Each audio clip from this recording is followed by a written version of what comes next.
Perfecto.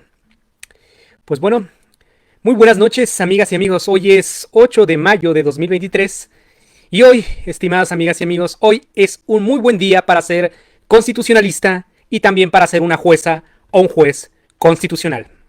Hace unas horas, y como ya seguramente todos saben, la Suprema Corte de Justicia de la Nación resolvió la acción de inconstitucionalidad 29/2023 y sus acumuladas, relativa, al decreto de reformas a la Ley General de Comunicación Social y de la Ley General de Responsabilidades Administrativas. Esta es una pequeña videoreacción para comentar algunas breves pinceladas de esta histórica resolución o sentencia que afecta la calidad de la vida democrática y las libertades de todos los ciudadanos en el Estado mexicano. Como algunos de ustedes ya saben seguramente, la idea toral de este proyecto fue determinar la invalidez por parte de unos planteamientos a cargo de diversos diputados de la 65ª legislatura y de partidos políticos con registro ante la Institución Nacional Electoral, debido a que no existió una deliberación efectiva y se violaron evidentemente las reglas del procedimiento legislativo, ¿no? Como todos ustedes saben, estas acciones de inconstitucionalidad, es decir, estamos hablando de un control abstracto de normas encontradas a la luz de la Constitución Federal, estas acciones de inconstitucionalidad fueron planteadas por los partidos políticos de la Revolución Democrática, Acción Nacional, Revolucionario Institucional, Movimiento Ciudadano, así como diversos diputados y senadores del Congreso de la Unión, minorías parlamentarias básicamente.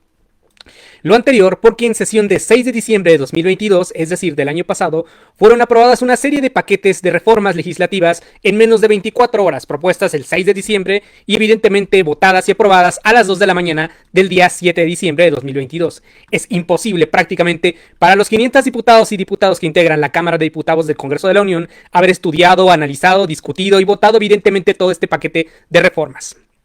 Ahora bien, desde los inicios de la doctrina constitucional, la Suprema Corte de Justicia de la Nación ha venido construyendo una serie de elementos o lineamientos para entender cuándo nos estamos ante la presencia de violaciones al procedimiento legislativo.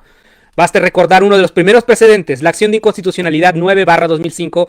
Aquí tenemos los lineamientos precisamente para entender y desarrollar lo que más tarde sería una copiosa jurisprudencia en materia de violaciones al procedimiento legislativo y consecuentemente actualizar la vulneración del artículo 72 de la norma suprema mexicana. Los lineamientos básicamente serían los siguientes. 1. El procedimiento legislativo debe respetar el derecho de participación de todas las fuerzas políticas con representación parlamentaria en condiciones de libertad e igualdad. Repito, libertad e igualdad. En otras palabras, es necesario que se respeten los cauces que permiten tanto a las mayorías como a las minorías parlamentarias expresar y defender su opinión en un contexto de deliberación pública, lo cual otorga relevancia a las reglas de integración y el quórum en el seno de las cámaras y a las que regulan el objeto y el desarrollo de los debates legislativos. 2. El procedimiento deliberativo debe culminar con la correcta aplicación de las reglas de votación establecidas. 3. Tanto la deliberación parlamentaria como las votaciones evidentemente deben ser públicas y ampliamente difundidas. El proyecto del ministro Alberto Pérez Dayán tomó como referencia también la acción de inconstitucionalidad 52/2006 y sus acumuladas, bajo la ponencia del ministro Sergio Armando Valls Hernández, que en paz descanse.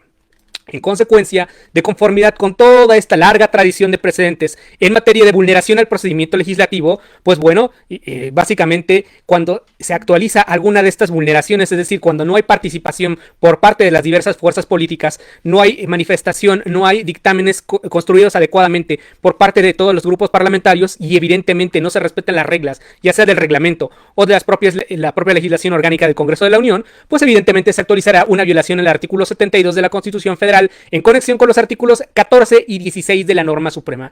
Esta era básicamente la propuesta de la acción de inconstitucionalidad 29/2023 del ministro Alberto Pérez Dayán, que se votó hoy por mayoría de 9 votos, ¿no?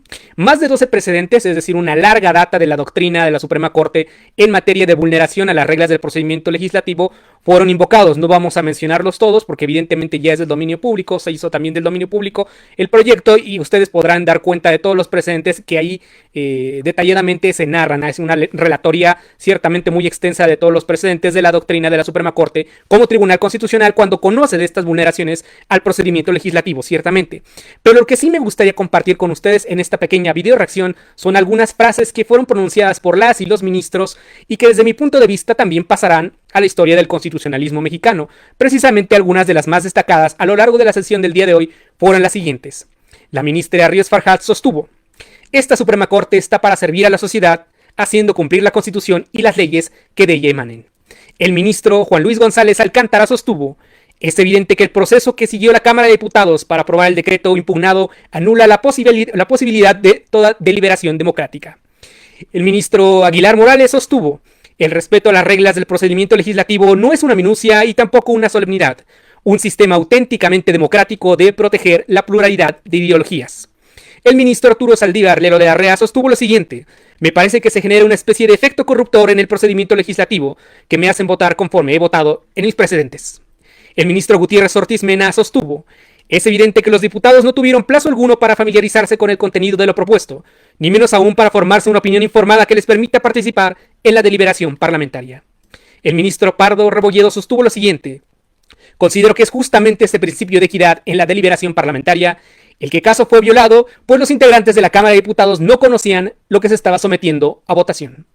El ministro Javier Lainez Potisek sostuvo lo siguiente: la acción de inconstitucionalidad precisamente es un control parlamentario en sede jurisdiccional para que la minoría pueda impugnar lo que hizo la mayoría cuando considera que no se respetó el texto constitucional.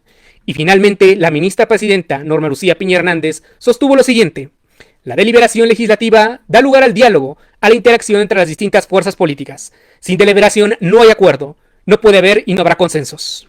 En consecuencia, por una mayoría de 9 votos, se determinó la invalidez del decreto y la sentencia surtirá efectos a partir de la notificación de los puntos resolutivos al Congreso de la Unión. Consecuentemente, y desde mi punto de vista, hoy, 8 de mayo de 2023, fue un muy buen día para la Constitución mexicana.